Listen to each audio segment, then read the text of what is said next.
Hello दोस्तों, मैं हूँ प्रेरणा और आज हम पढ़ने वाले हैं इकोनॉमिक्स का first chapter that is nature and scope of business economics.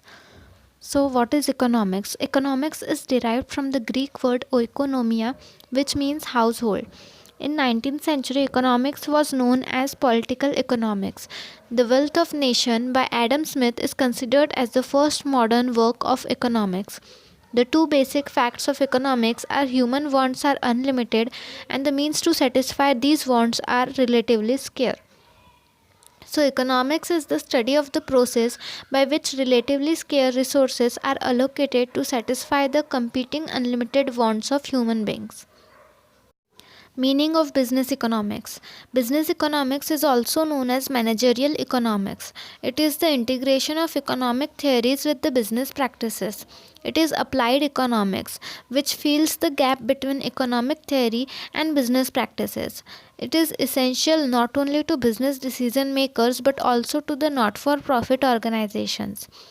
Business economics is a component of applied economics. It includes application of linear programming, regression analysis, capital budgeting, break-even analysis, and cost analysis. Decision making. Decision making is process of selecting the appropriate alternatives. Firm has to take many decisions such as what should be produced, whether to go for labor intensive method or capital intensive method, and many more. Economics is broadly divided into two parts, that is microeconomics and macroeconomics. Microeconomics is the study of the behavior of different individual and organization within economic system. It includes product pricing, consumer behavior, factor pricing, location of industry, etc. Its main tools are demand and supply. It is partial equilibrium analysis. It is called as price theory. It is also called as individual economics. The price discovered in microeconomics is known as relative price. Macroeconomics. Macroeconomics is the study of overall economics or the economy as a whole. It includes national income, national output, the overall level of saving and investment, etc. Its main tools are aggregate demand and aggregate supply. The price discovered in macroeconomics is known as absolute price. It is called as income theory. It is known as general equilibrium analysis. It is also called aggregate economics. Nature of business economics. Economic theory are hypothetical and simplistic in nature. Business economy bridges the gap between theory and practices. Business economy integrates the tools of decision science such as mathematics, statistics, econometrics. It follows scientific method, so business economy is a science. It is an art because it has practical applicability of rules and principle. It is generally based on microeconomics because it focuses on individual establishment, but any organization does not operate in vacuum, so it is affected by the environment such as government policies and many other component of macroeconomics. Therefore it studies macroeconomics too. It is pragmatic, that is, it is based on practical approach. It incorporates tools from other disciplines such as science, mathematics, statistics, econometrics, so it is interdisciplinary in nature. Economic theory is based on two lines, that is positive and normative. First, positive. Positive or pure science analysis is descriptive in nature. It states what is and not what ought to be. It is scientific manner, but it does not involve value judgment. While normative science is prescriptive in nature, it suggests what should be. It involves value judgment. Business economics is normative in nature, but in some extent it includes positive science too. Scope of business economics. Business economics can be applied to two areas. First, microeconomics, which is applied to internal or operational issues, and second, macroeconomics, that is applied to environment or external issues. Operational issues involve all those issues which fall under the control of management. It includes demand analysis, demand forecasting, production analysis, cost analysis, inventory management, market structure and pricing policies, revenue allocation, theory of capital and investment, profit analysis, and risk and uncertainty analysis. Demand analysis studies the nature of consumer effect of change in the determinants of demand. Demand forecasting is the technique of predicting future demand for goods and services on the basis of the past behavior of factors which affect demand. Production theory explains the relationship between input and output. Cost analysis enables the firm to recognize the behavior of cost when variables such as output, time period, and size of plant change. Inventory management is used to minimize the cost associated with maintaining inventory in the form of work in progress, raw material, and finished goods. Analysis of the structure of the market provides information about the nature and extent of competition which the firm have to face. Theories related to capital and investment provide scientific criteria for choice of investment project. Profit theory guides the firm in the measurement and management of profits under condition of uncertainty. Risk and uncertainty analysis helps the business firm in arriving at efficient decision and in formulating plans on the basis of past data. Environmental factors also affect the performance of business. These factors include the type of economic system, stage of business cycle, the general trend in national income, employment, prices, saving and investment, government's economic policies like industrial policy, competition policy, monetary and fiscal policy, price policy, foreign trade policy, and globalization policy. Working of financial sector and capital market, socio-economic organizations like trade union, producer and consumer union, and cooperatives, and social and political environment. Basic problem of an economy. The central economic problem of an economy is generally divided into four basic economic problems, that is what to produce, how to produce, for whom to produce, and what provisions are to be made for economic growth. What to produce includes the type of goods to be produced, such as whether to produce consumer goods or capital goods.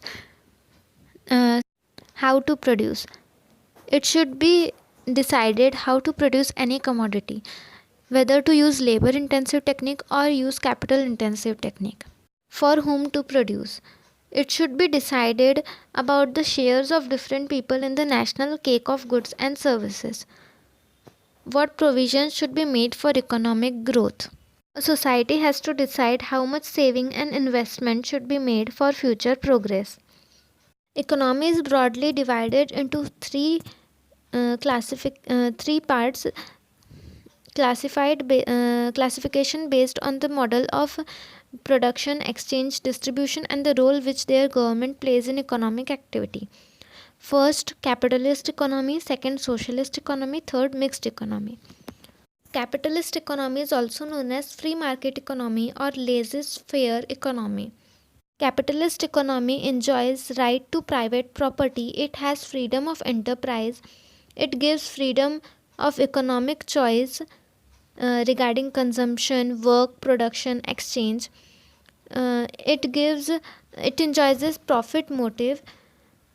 In this economy, consumer is the king, and consumer sovereignty means the buyer ultimately determine which goods and services will be produced. Capitalist economy has most important feature, that is competition, and it has absence of government interference. Merits of capitalist economy. Capitalist economy works automatically through price mechanism. Capitalist economy enjoys driving force of profit. The process of economic growth is likely to be faster under capitalism. It results in optimum allocation of the available productive resources of the economy. Cost of production is minimized under capitalist economy. It ensures maximum satisfaction to consumer. It gives right to freedom and right to private property. Capitalism usually functions in a democratic framework. Demerits of capitalism. It broadly separates the economy in haves and the have-not, sowing the seeds of social unrest and class conflicts. In capitalism, there is precedence of property rights over human rights. Consumer sovereignty is a myth as consumers often become victim of exploitation.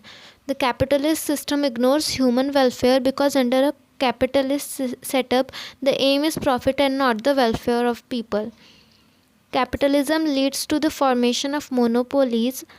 There is enormous waste of productive resources due to unplanned production, economic instability in terms of overproduction, economic depression, unemployment is very common.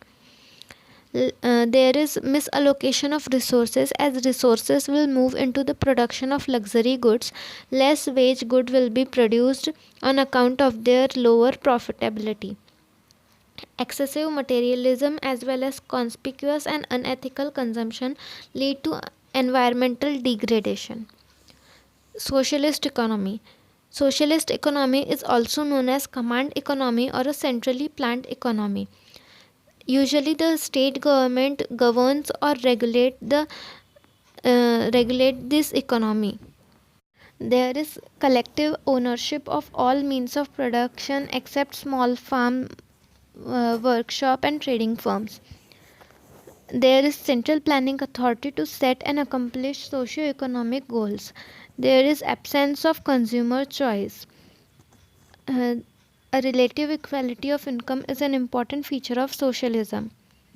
There is minimum role of price mechanism or market forces, and there is absence of competition.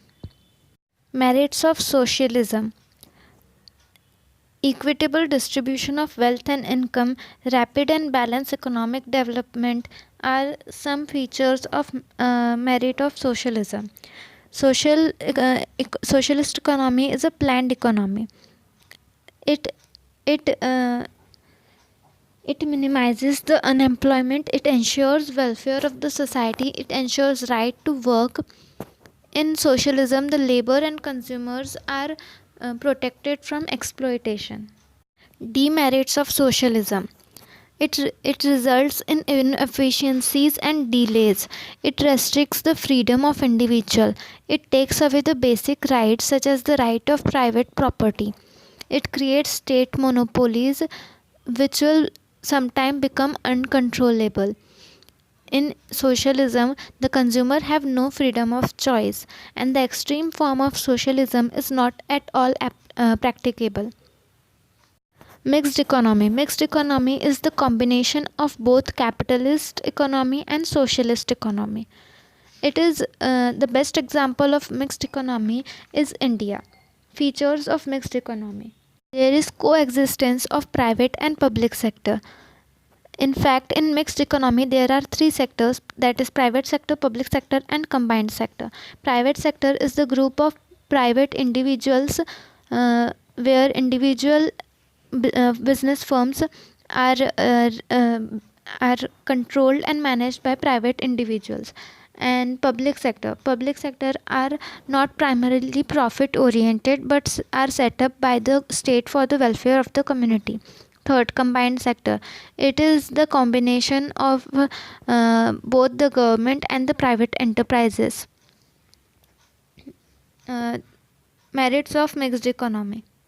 Economic freedom, existence of private property, price mechanism and competition, consumer sovereignty, freedom of choice, freedom from exploitation are some of the merits of mixed economy. It encourages enterprise for risk taking. However, mixed economy has also some demerits. It suffers from substantial uncertainties, and it is very difficult to maintain a proper balance between the public and private sector.